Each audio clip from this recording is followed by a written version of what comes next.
election. And of course, today on the program, we'll consider the events that has happened in the last couple of days, especially the visit of the presidential candidate of the All Progressive Congress, who makes a second appearance at the London Chatham House and clears the air about his birth and qualifications. And also later on the show, INEC confirms that attacks won't stop 2023 elections as Commission records 7 incidents in 4 months. I'll be hanging out with Babajide Kolade Otitoju and Gani Kayode Balogo. Good evening, gentlemen. Welcome to the program. Well, if you're ready, we're ready as well as journalist Hangout starts now.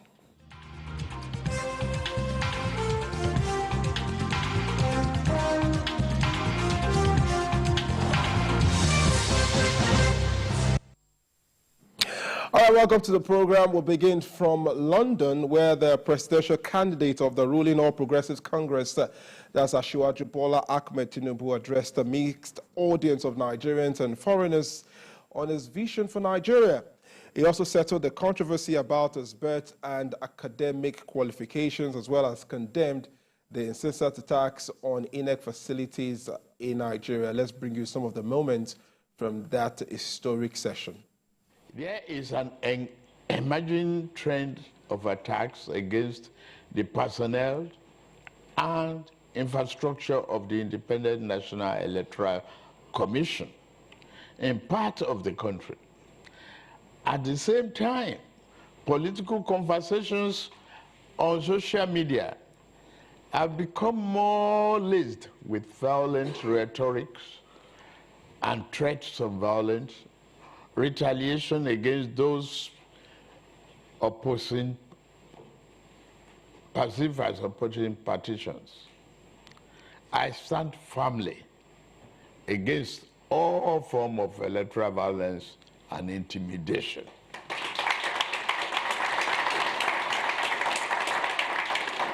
I'm ready to lead and govern the country, not with a long list of priorities for the future, but with a plan for the collaboration in the best interests of the country.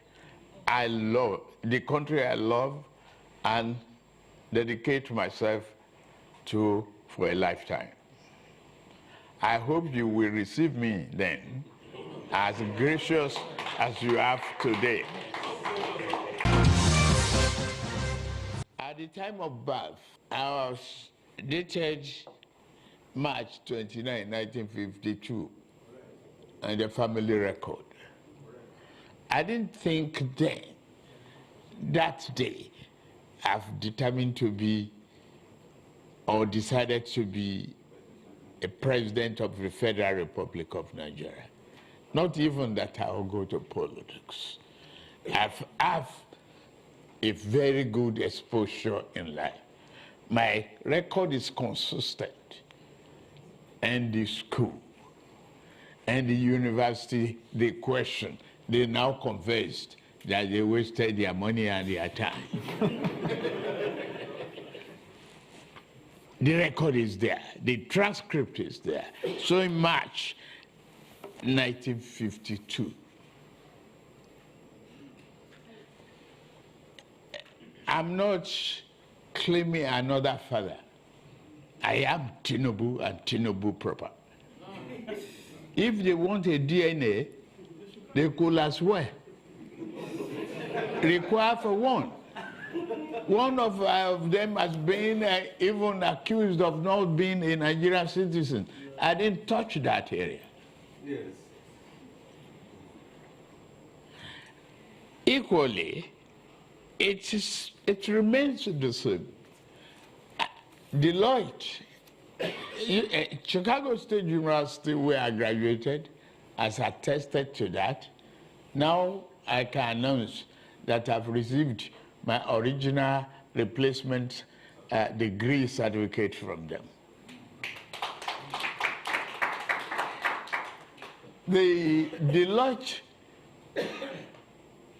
trained me as an accounting firm. Mobile has attested to my record, a standing record. I got to the pinnacle of my career. and the private sector. Who among them can brag about that?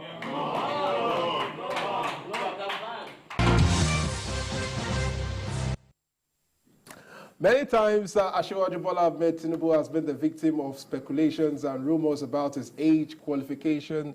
And at this historic meeting with Nigerians, he addressed the issues, and we hope this will be for once and for all. But let's talk about the issues that the presidential candidate of the APC pointed out beyond the issues of his age and the controversies that have been generated by the opposition. Babajide, Asiwaju Bola Ahmed Tinubu emphasized on the fact that this is a nation he has served for most part of his active life, he has been committed to, and that he's ready to take on the responsibility of the president come 2023.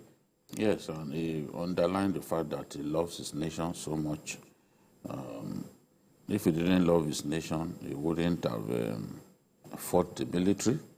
He wouldn't have supported efforts to enthrone democracy in our country, and he invested his resources. Or the people benefiting from democracy today played no part in bringing about democracy in our nation.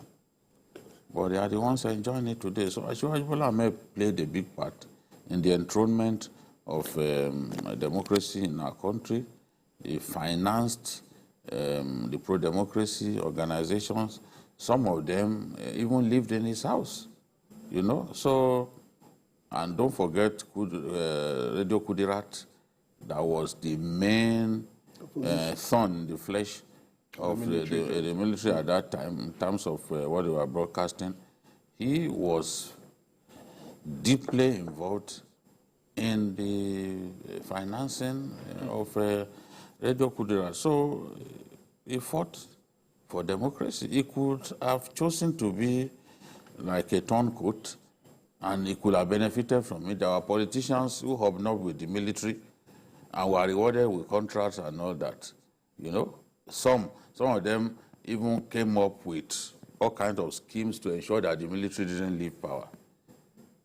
But his choice was clear, on the side of the majority of our people who wanted democratic rule.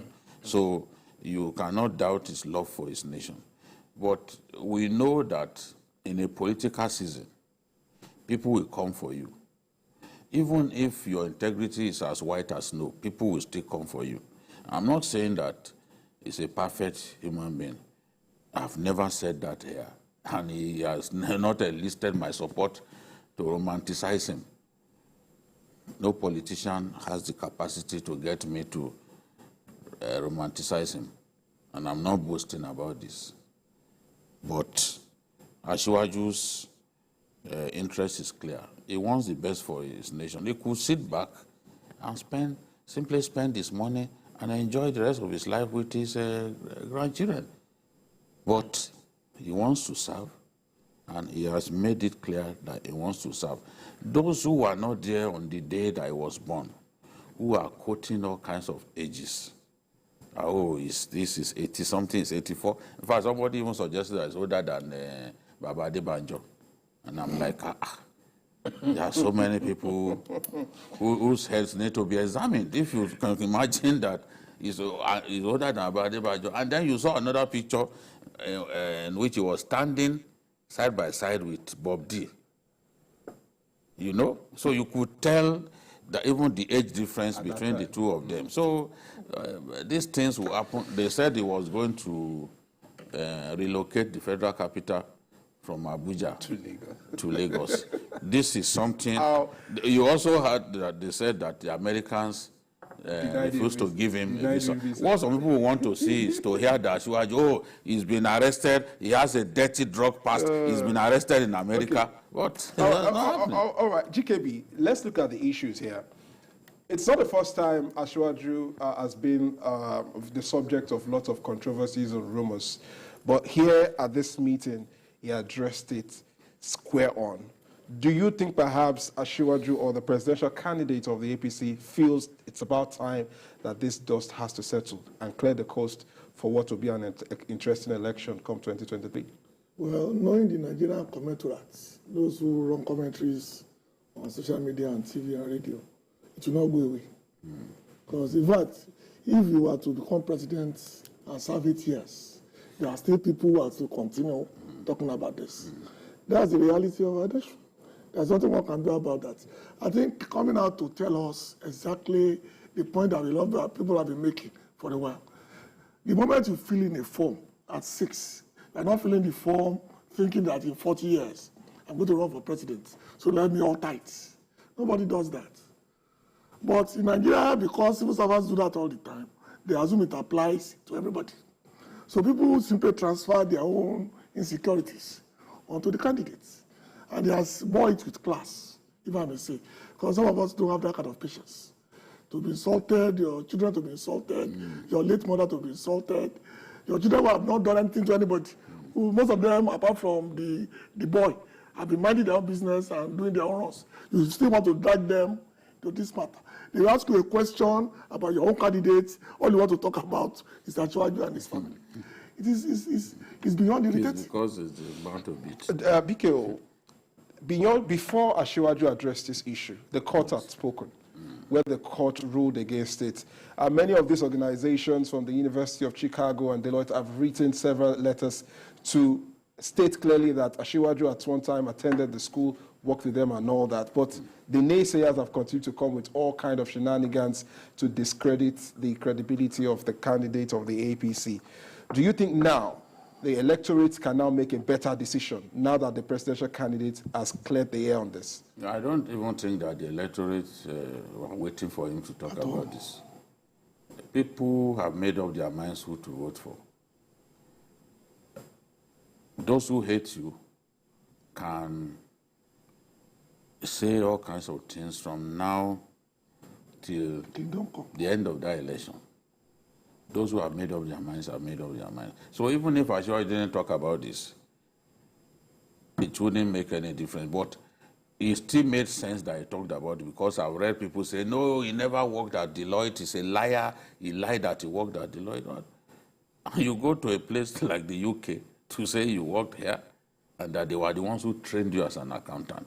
I mean, there's no way Ashwaju could be that reckless to lie about where he did not work.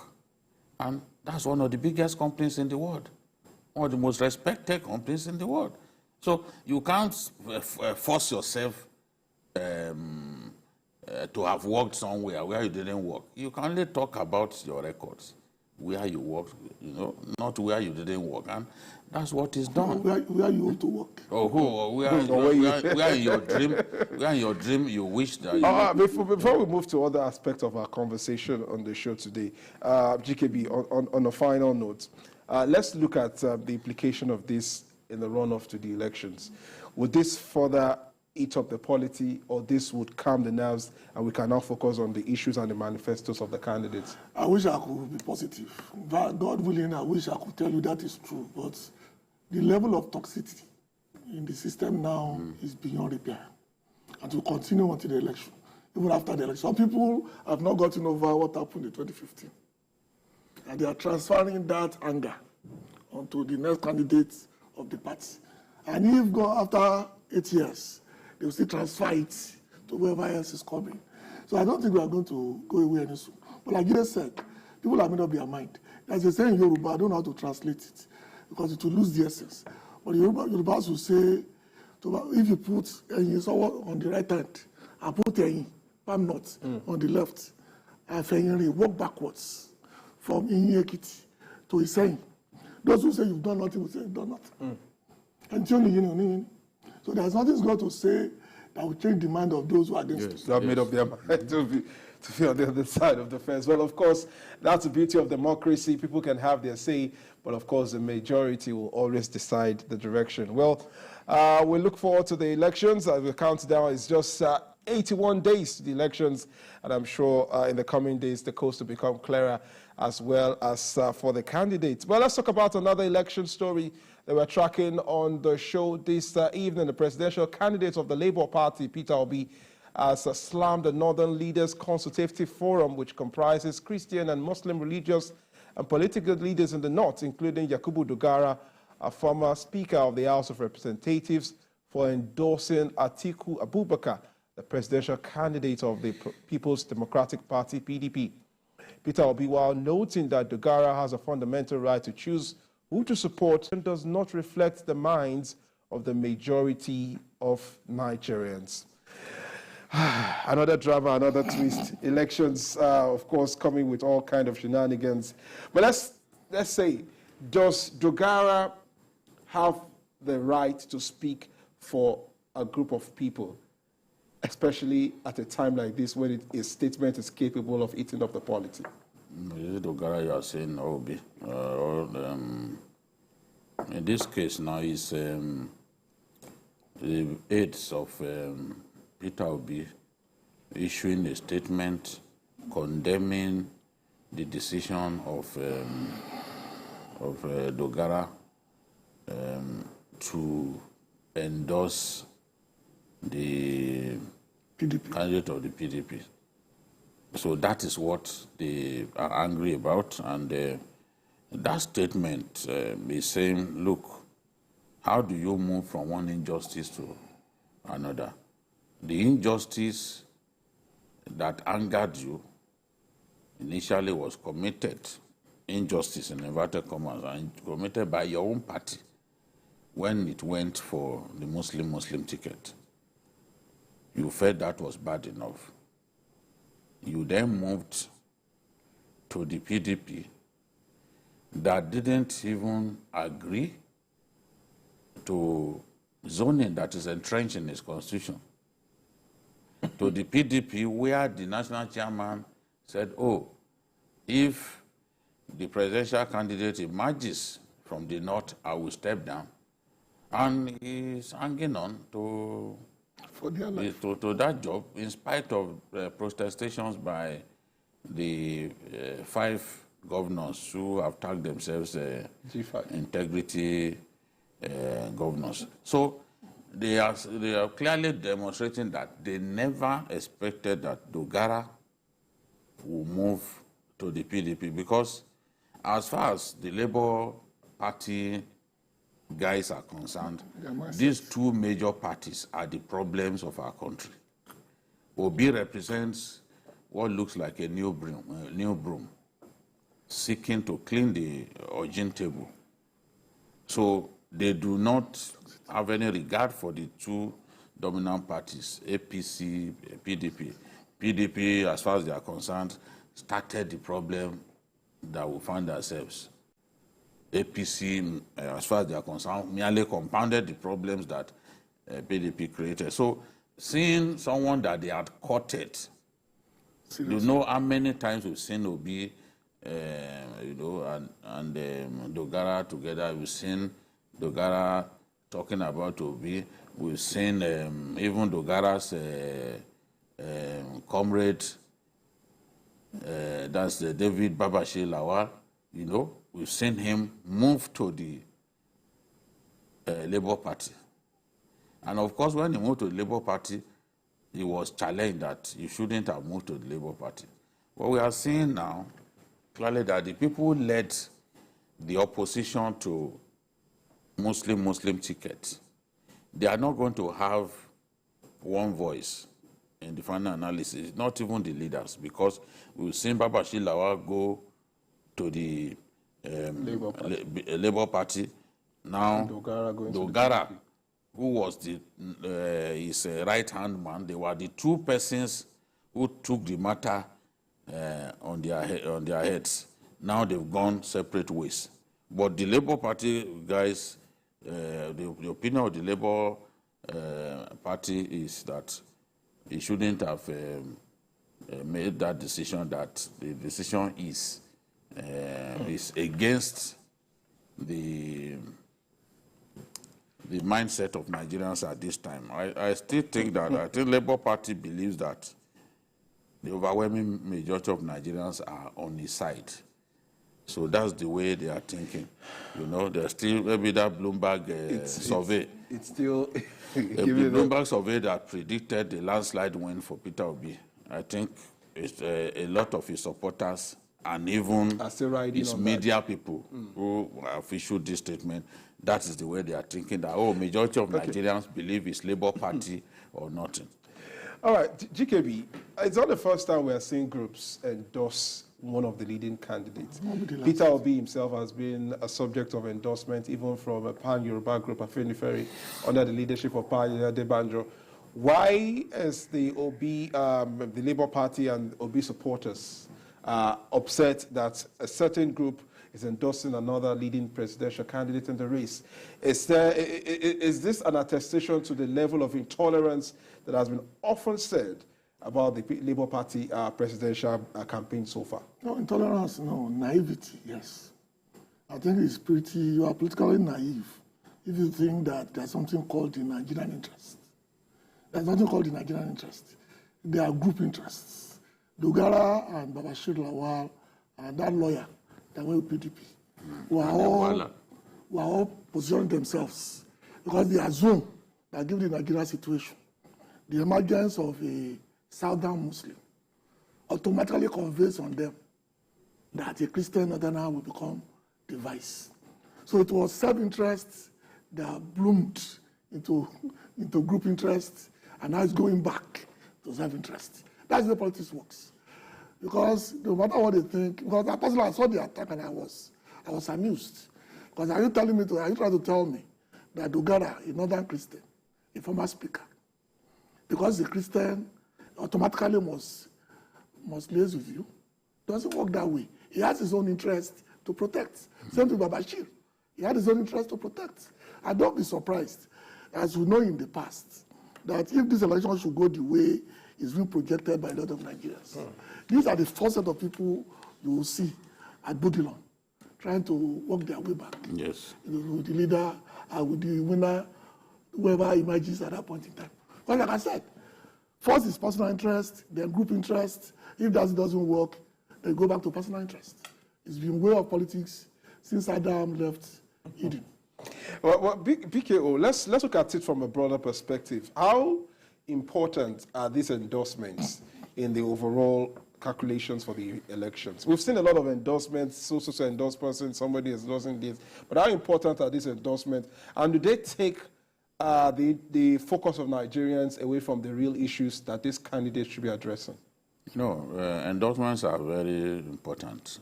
Endorsements help you to galvanize your support base.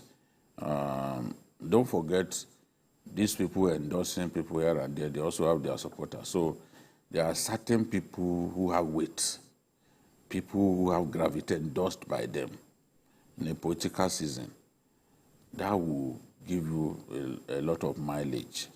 You can imagine even in the US during the elections, media will see endorse presidential candidates. You see New York Times will say, okay, we are endorsing George Walker Bush. The Washington Post too will say we are endorsing someone else, maybe John Kerry. So it carries weight when a credible entity or a very credible and strong political force endorses you. But it doesn't, it's just, you still have to work hard.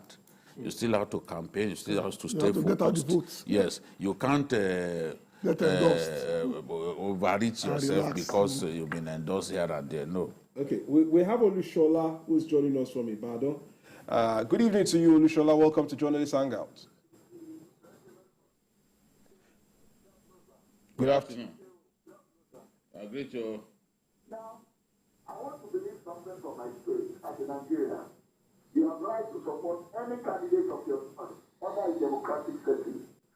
But to me, I want to believe this issue of Muslim tickets should not disturb us as a country.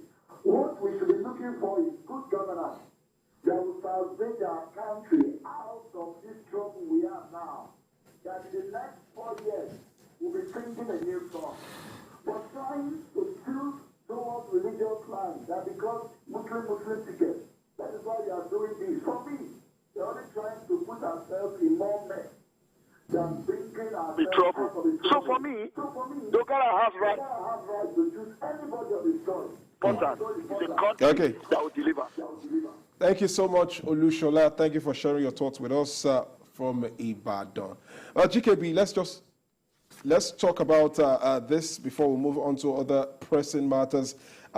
now that the endorsements are coming in fast and strong from all sides of the political parties, do you think Nigerians can now make an informed decision on who to vote for, regardless of where the ethnicity or the religious bodies are swinging them into? Because, of course, recently we've also heard some of the religious leaders condemn the decision made by some parties to field a certain candidate or a combination of religions. But do you think Nigerians know better now? I think Nigerians have made up their mind long ago where they are heading.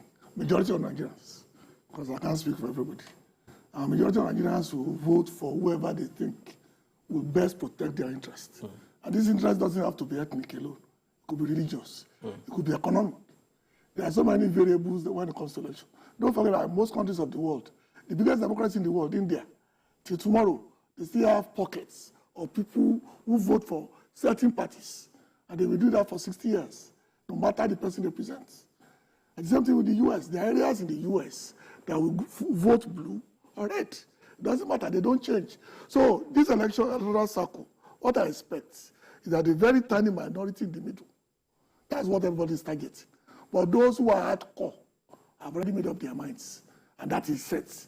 What's going to swing this election, as you projected, was going to be two things. What they feel towards the election and what they feel on that election day. But most important, the party that have the will and the power to get them out to the voting center. Because no matter the rhetorics that you blow anywhere, if you don't get the voters to the voting booths, the polls, it's all units. It's all moot points. Wow, that's a very good way to sum up the whole conversation. That at the end of the day, those little differences is what matters. Well, let's take a break now on the show. We'll be back with more. It's still journalist Hangout.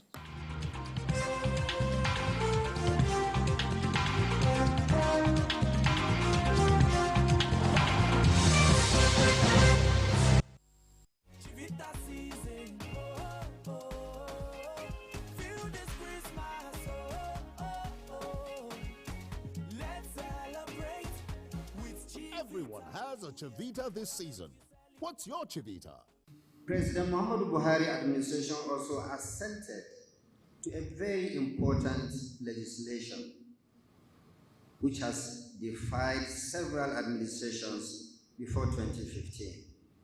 And that is the Anti-piracy bill, which was a big relief to the maritime community all over the world and other stakeholders, especially in the Gulf of Guinea and the West and Central Africa maritime region.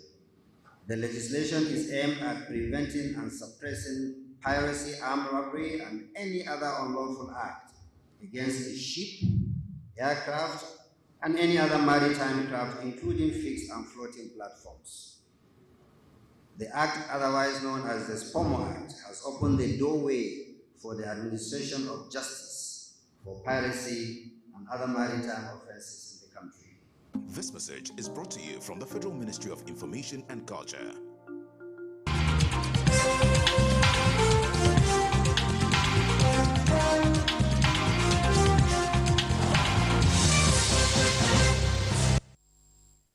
All right, welcome back. It's still journalist Hangout on TVC News, and we're looking at trending topical issues around the Nigerian polity. Well, it's 1 day to the elections, and the Independent National Electoral Commission, INEC, has again assured Nigerians that the 2023 general elections will be conducted despite attacks on its facilities. The commission had lamented the spate of attacks by hoodlums, putting the number of affected offices in recent times at 50 across 21 states.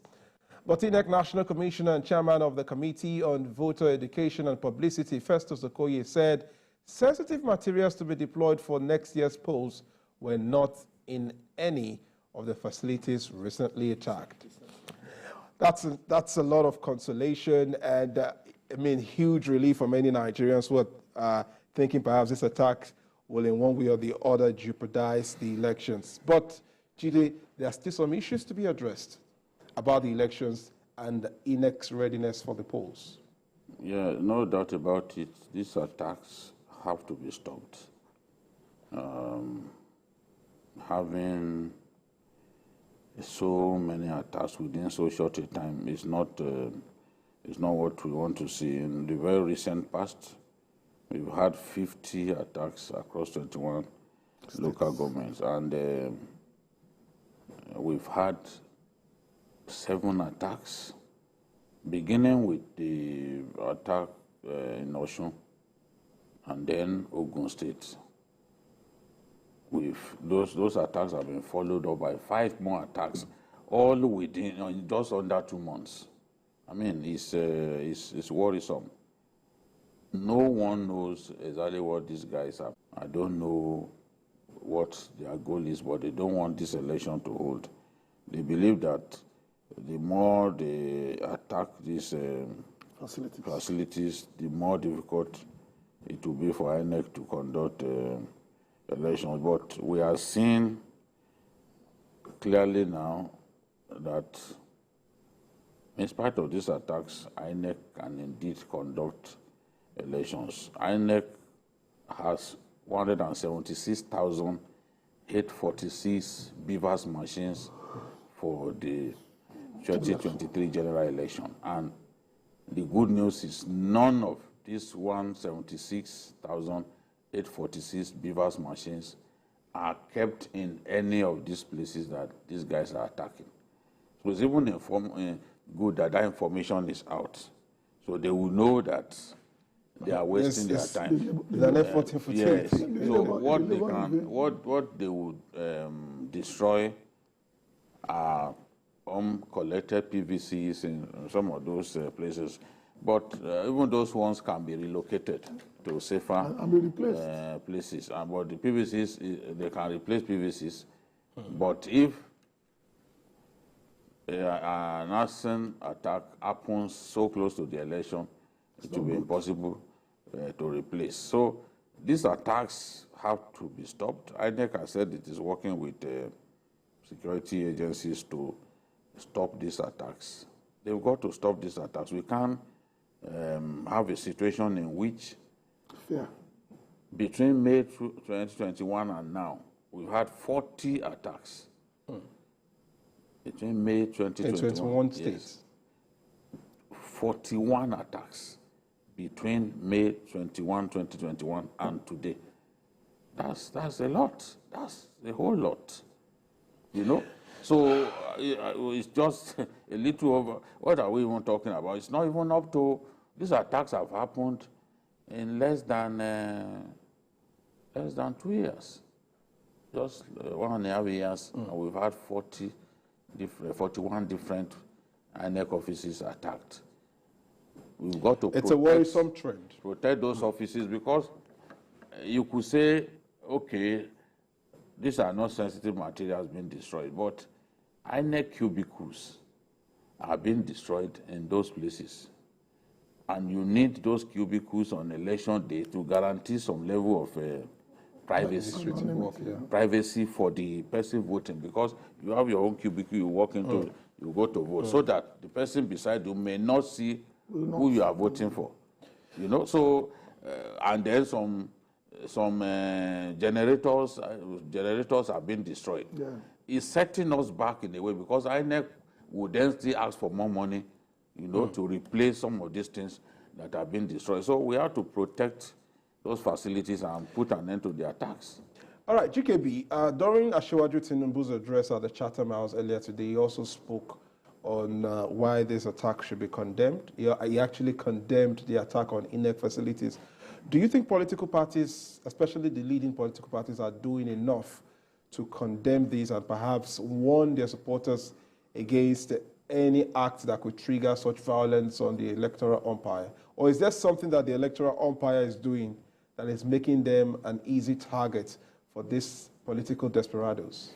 Well, I think we've already captured that, the essence of why the attacks are being carried out. Number one is the fact that somebody somewhere does not want the election to hold. Once you come to that conclusion, it behoves on every Nigerian to condemn these attacks, because this is the longest run of democratic governance we've had in our country. All the naysayers have said it will not last 8 years. In fact, a lot of professional people now running for office were begged in 1999 to come forward. But they were so sure that this will not last, because between you and I, we know that the Constitution is basically a booby trap. for somebody who is nasty, can use that constitution to destroy Nigeria. But so far, we've done 23 years. So I don't think anybody will want this democracy to die. Because like somebody will tell you, the worst form of democracy is better than the best form of dictatorship. Because though people say things we don't like, but we accept the fact that they have the right to say it, because it's a democracy. So to review the offices, because these offices will be very crucial in collating some of the results across the country. The cost of replacing the PVCs, and now the psyche of the electoral officers' staff, because many of them will be afraid for their life in the build-up to the elections. Yes. What are some of the impacts of this, beyond the fact that infrastructures are being destroyed? The elections are supposed to be carnival-like settings.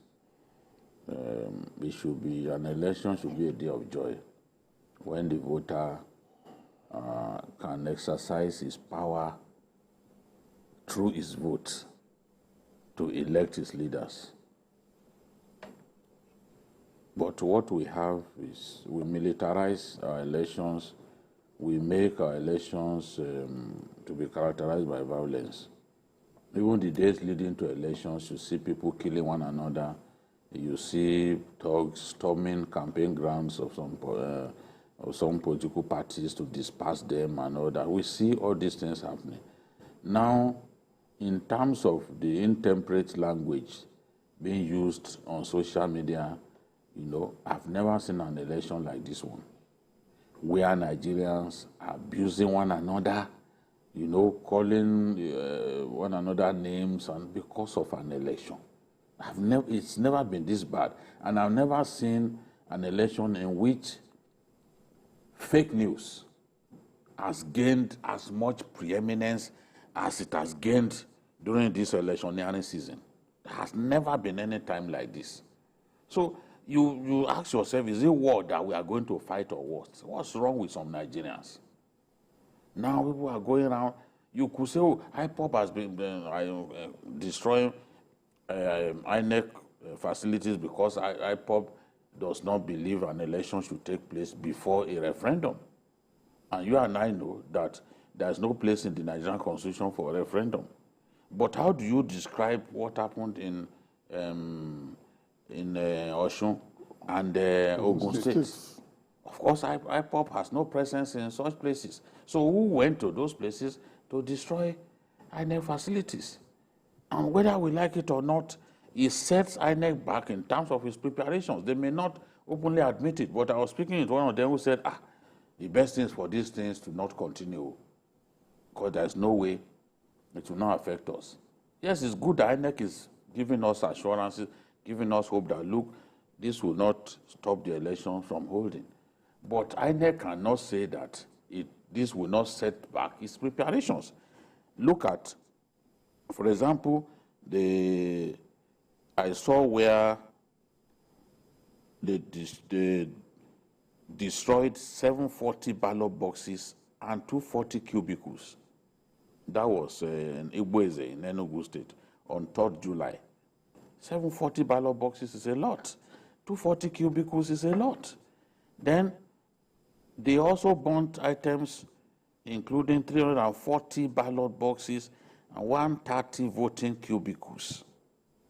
That is at the local government of Ebonyi State. So in separate attacks, look at how many ballot boxes we've lost, look at how many cubicles we've lost, and then generators, 14 electric power generators were destroyed at the same location.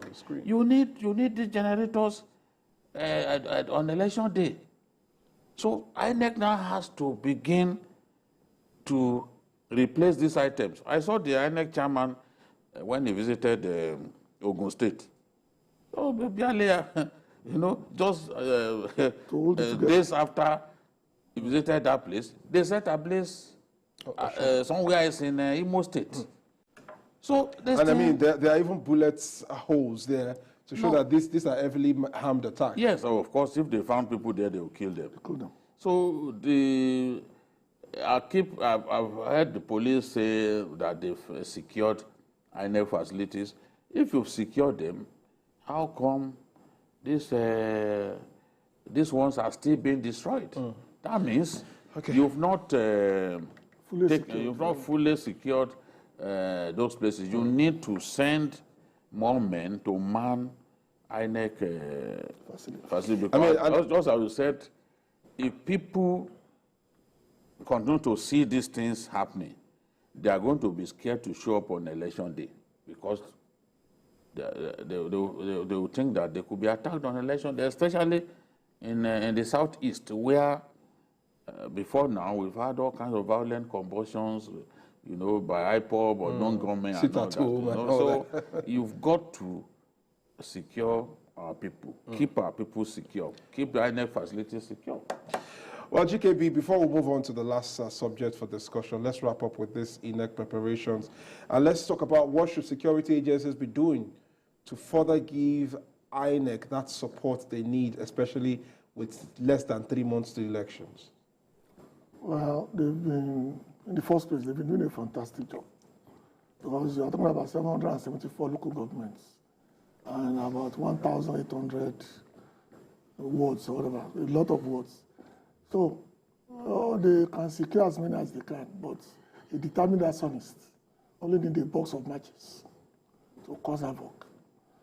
So what they need to do is to ensure that whatever they do, all those areas, because there's not really like a safe area anymore. The last time you can say, okay, concentrate on the southeast. But it's not in the southwest. It's not in the south-south. There are areas in the north that they have to vote in IDP camps anyway, because they cannot go home. So we don't want that to spread to a level that we have to move our people to a camp to exercise their fundamental rights.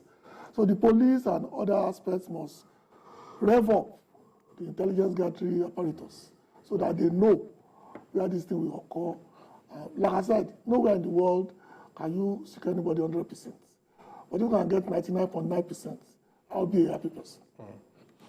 All right, of course, we're also sending our support to the Independent National Electoral Commission as they reaffirm their readiness to deliver the general elections seamlessly come 2023.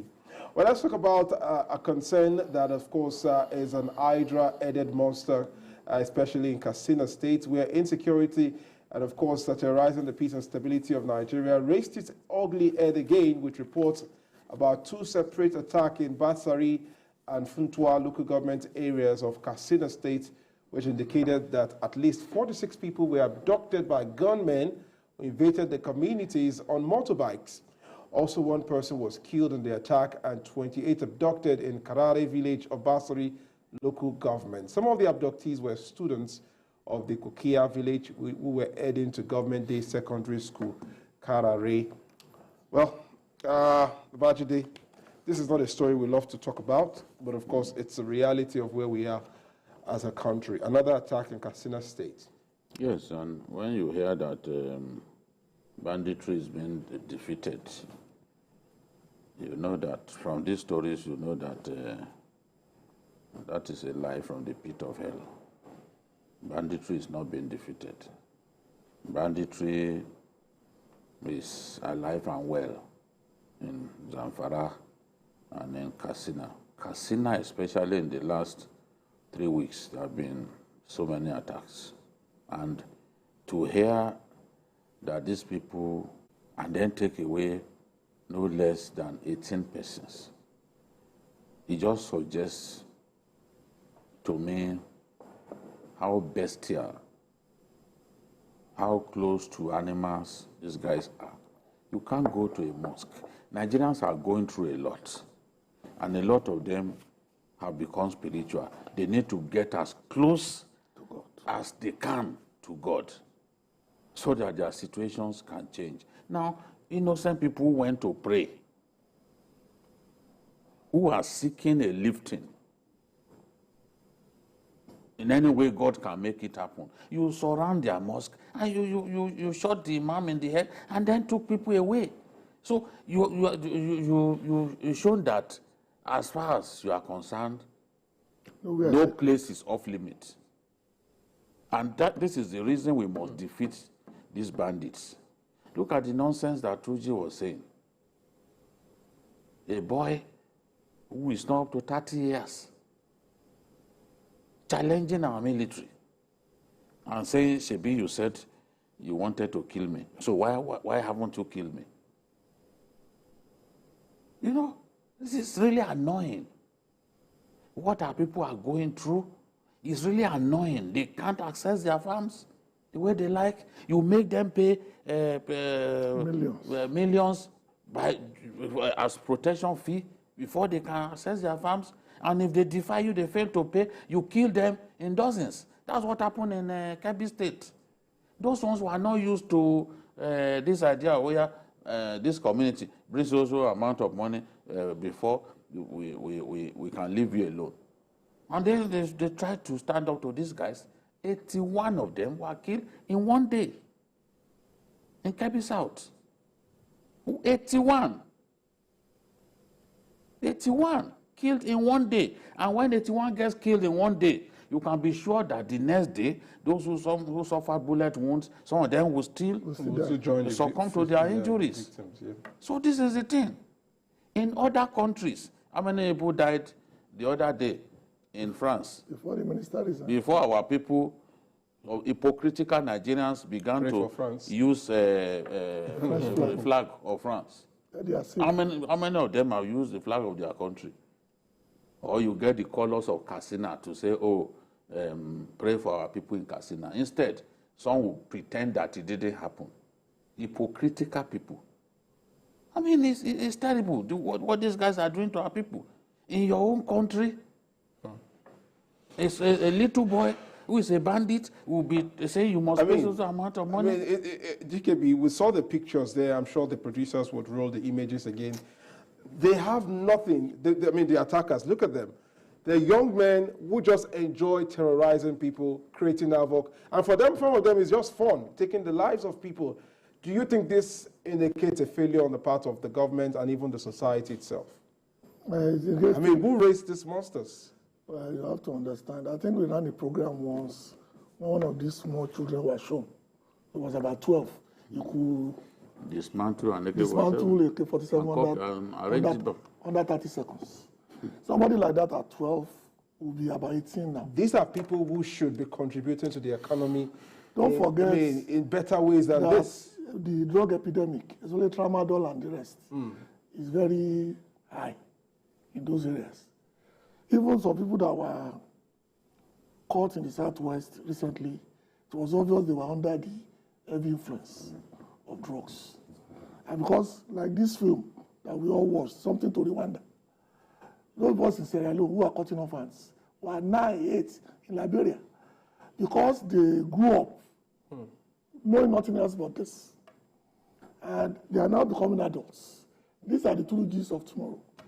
Because if at 18 or at 12, you can kill a man or a woman, kill a pregnant woman, make away with her body, at 12, imagine what you can do, the level of sadistic inclination you could have developed by the age of 21, 22. We are sitting on the keg. And while we pray and we support our military, this should be concentration number one. That's what the people in Colombia did. They fought for 30 years until one day the military said enough is enough. That the Tamil Tigers must go. And it took them less than 24 months for a war they could not win for almost 30 years. It's a matter of having the mindset and the leadership to say, Major General A, you have Pilot B, I'm giving you 3 weeks. If at the end of 3 weeks I consider you a failure, if you don't bring me A, B, C, D. It's been done before. During the Civil War, commanders were changed from theater of war because they realized the fact that once the shooting war ended, the commanders were leaving fat where they were, and there are no more results to be gotten. So it's not rocket science. Like he said, if you don't take out the head of the serpent will continue to harm you. Okay, BK, as we wrap up on the show this evening, your message or appeal to the government or to the security agencies concerning some of these students, especially who are victims of the abductions in Katsina State. It's a traumatic experience for anyone to be a victim of this attack. Not the less students who are on their way to getting education. Yes, this is what is worsening the out-of-school children syndrome, because once you are traumatized in this way, you don't feel like going back to school. There is a report that I've done in Katsina, which will be aired soon. After the attack on the Jengebe school, about half of those students refused to come back. You know, I went there, I went to the school. Half of the students, no more. You can imagine a school with about almost 800 students, with just about 300 and something back.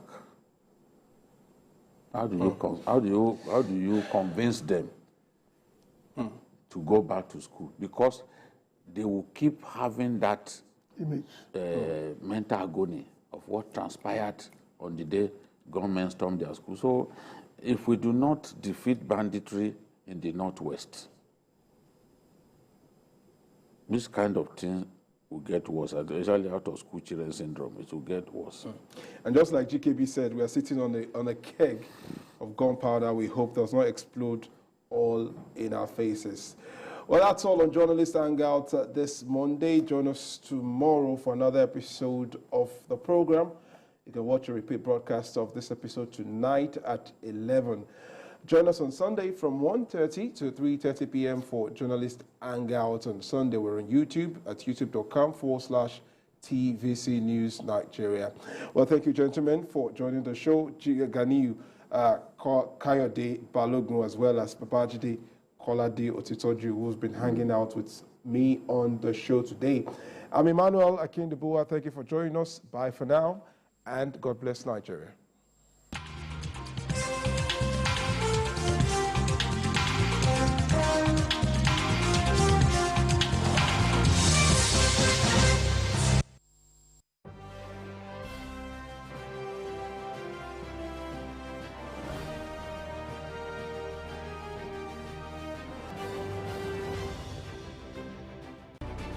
Your favorite agricultural variety show, Farm and Fortune, is finally back. Season 3 of OCP Farm and Fortune is bigger, bolder, more enlightening, and funnier than ever before. It's not one big happy family. The more we are together. That's all. With all the knowledge that you've been missing. When you practice diversified agriculture from the beginning, even if you lose one crop, you still have many other crops on the ground. More experts and more prizes to be won. It kicks off on TVC News every Tuesday at 9 p.m. Stay tuned. Every 1 hour, 86 migrants enter Lagos State. It is a beehive of activities. Every second counts in this city that never goes to sleep. There is always something to talk about. We go the extra mile to tell the story of Africa's 5th largest economy. We track happenings on land, on waterways, and in the air. We go against all odds to ensure that you are heard. 25% of the entire spread of Lagos is covered with water. I'm Adedoja Salamageni. I live in Lagos.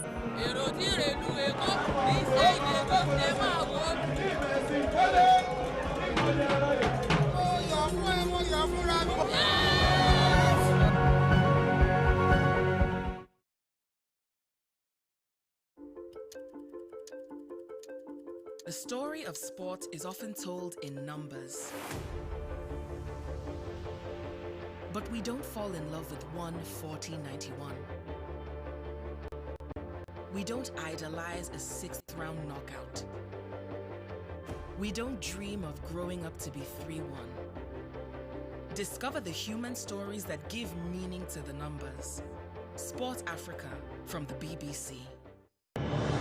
It's always a great morning on the TVC Breakfast Show. Thanks for joining us on TVC Breakfast. With the array of stories that matter and what's behind them. As you say, the first blow indicates the direction of government. Tell us what really is going on between your union and the federal government. Once it's generated, if you don't use it, it's waste. We are not even sure whether we have a strategy for security. Are you saying that there was nothing wrong in that? Was he the one driving the taxi? Answer the question. Reveal your morning with all you need to know. Like yes, just mundane lyrics. Yes. How does that fit into your scheme of events or duties right now? No chief of staff, no general has the right to call a governor to order. The governor has been elected by his people. Start your day right, because this is the breakfast show that adds to your breakfast. TVC Breakfast, weekdays at 7 a.m. only on TVC News.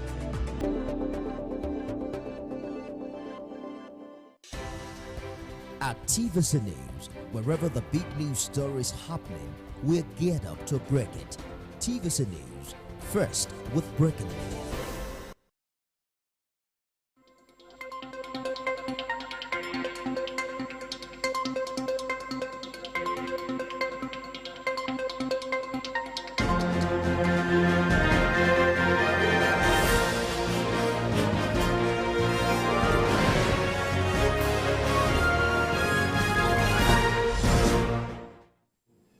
Hello, welcome to TVC News at 6.